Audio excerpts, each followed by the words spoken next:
The brave queen who saved her people. Esther's true story, women of the Bible. 1. Esther, a young orphan girl. Esther was a beautiful and virtuous Jewish girl who lived in Persia.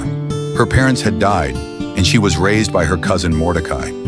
2. Queen Vashti's refusal and punishment. King Xerxes summoned Queen Vashti to appear before the public, but she refused. As a result, the king removed her from her royal position. 3. Esther becomes queen. The king held a beauty contest to choose a new queen. Esther was brought to the palace, and because of her beauty and character, the king chose her to be queen. Conflict between Mordecai and Haman, a high official in the palace, hated Mordecai because he would not bow to him. Haman plotted to destroy the entire Jewish nation. 5. Haman's plot and decree.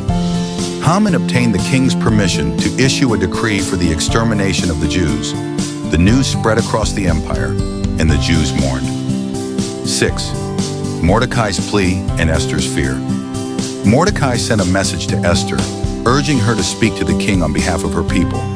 Esther replied that it was dangerous to approach the king uninvited, but Mordecai reminded her that this could be her divine moment. 7. Fasting and prayer. Esther fasted for 3 days and asked her people to pray as well, seeking God's guidance before going to the king. 8. Esther approaches the king. After 3 days, Esther entered the king's court without being summoned.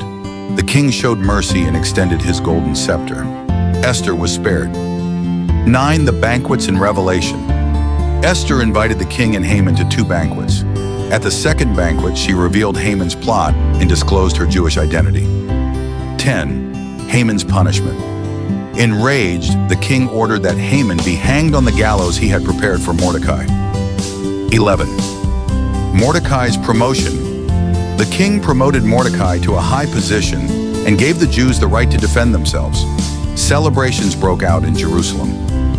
12. The Festival of Purim.